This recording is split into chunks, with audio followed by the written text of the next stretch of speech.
Hello my lovelies and welcome back to my channel. Today we are coming to you no makeup, no nothing, because this is a rather serious topic and I didn't really feel the need to do a full face of glam to discuss it.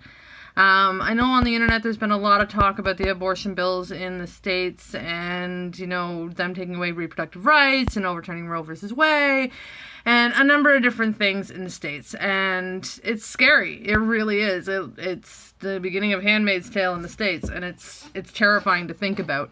I'm seeing a lot of pictures of the 21 white men who voted against it, and how dare they. And I'm seeing a lot of people in my country of Canada who are saying, well, it doesn't affect me because it's in the States and it doesn't have anything to do with me.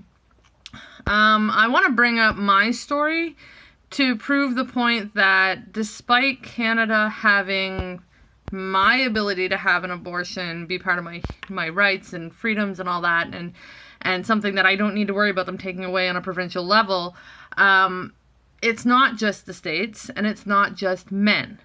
I made a choice a long time ago. I'm 38 now. I made this decision when I was 18, and I can understand at that point that that was very young, that I did not want children.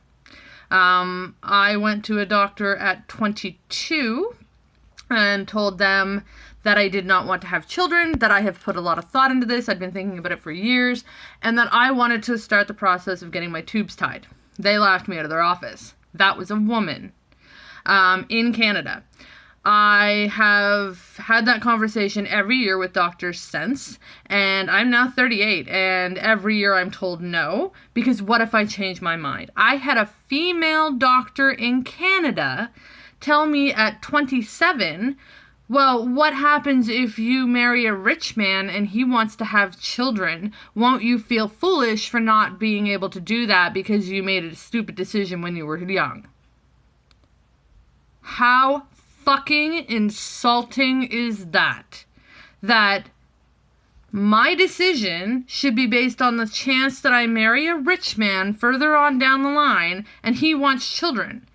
Fuck the fact that we could adopt. Fuck the fact that this is my choice.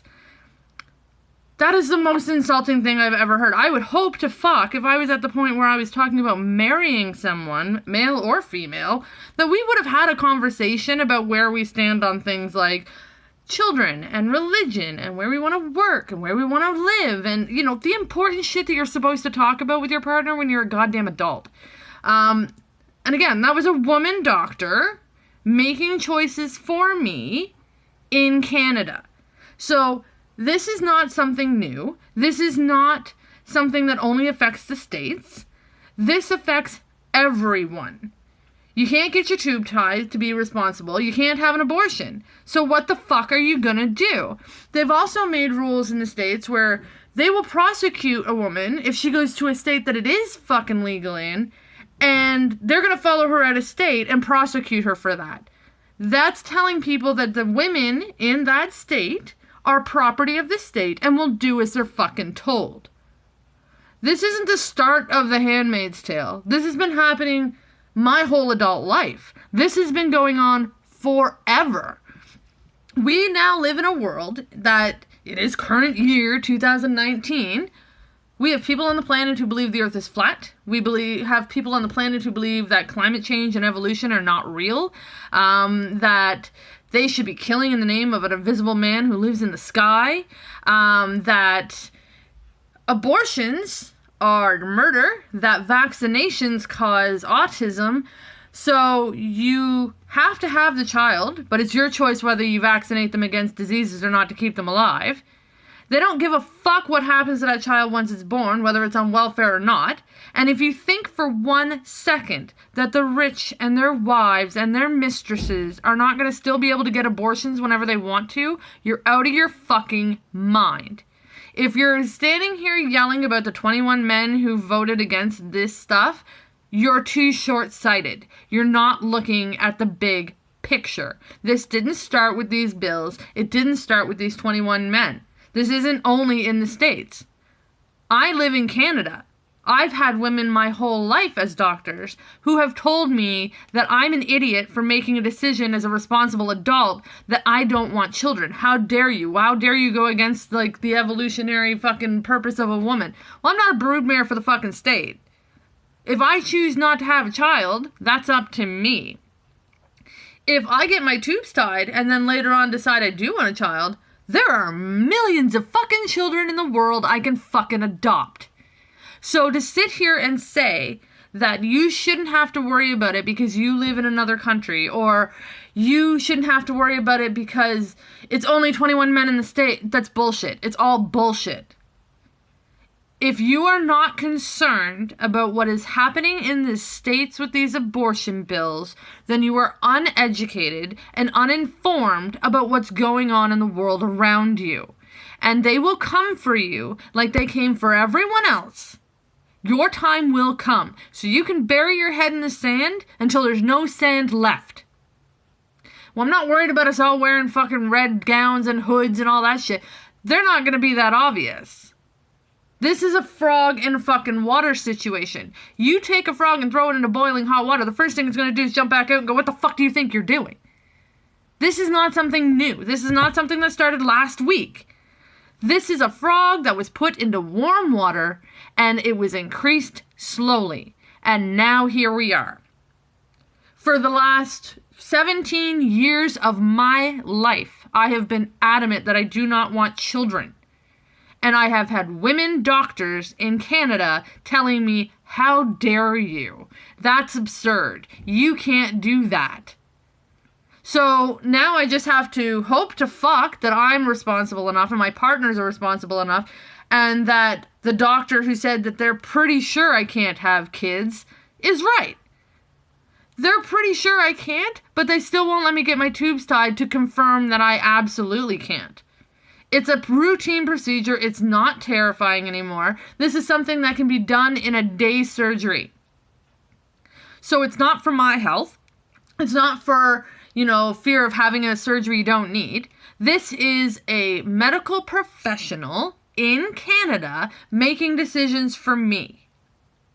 Not that that really matters anymore, because in Nova Scotia where I live, you can't get to see a fucking doctor now if you wanted to. So even if I had a doctor that was willing to let me do what I want to do with my body, I can't get it done because there's no fucking doctors and nurses and shit to do it. So we all have our problems, I get that. But if you are literally sitting at home cursing out 21 white men for passing a bill, you are part of the problem because you are short-sighted and narrow-minded. This isn't just white men making choices for women. This is a medical professional problem. Women in Canada, doctors are doing it. Men in the States are doing it. You can't get your tubes tied. You can't have an abortion. So what the fuck are you supposed to do? What?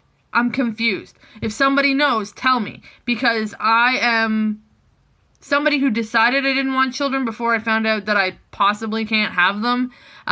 They aren't able to tell me that 100%. And I was told straight up I couldn't get my tubes tied because what if I married a rich man who wanted a child? That is disgusting.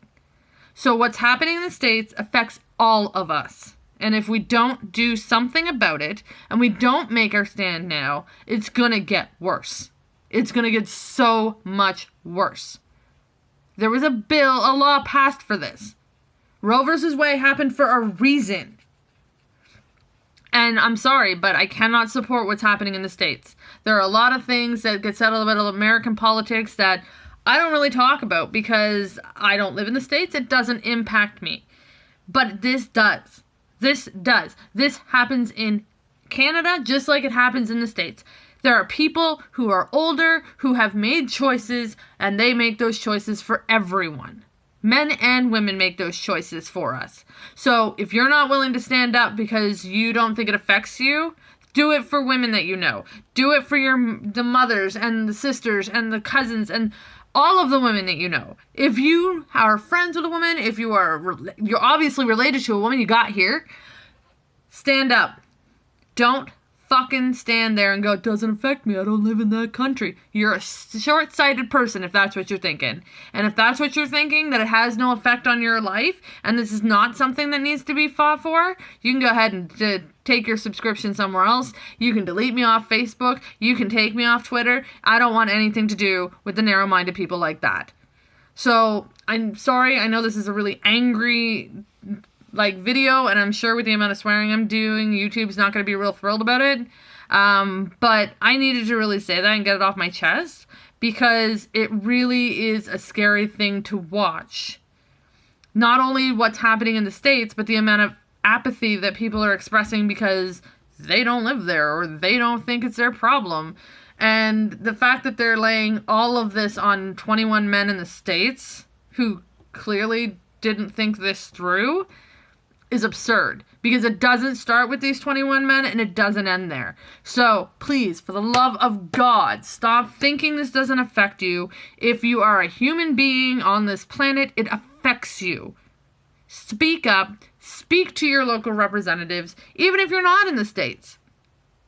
Speak to your local representatives. Politicians speak to each other all the time. So for the love of God, stop saying it doesn't affect you, because it does.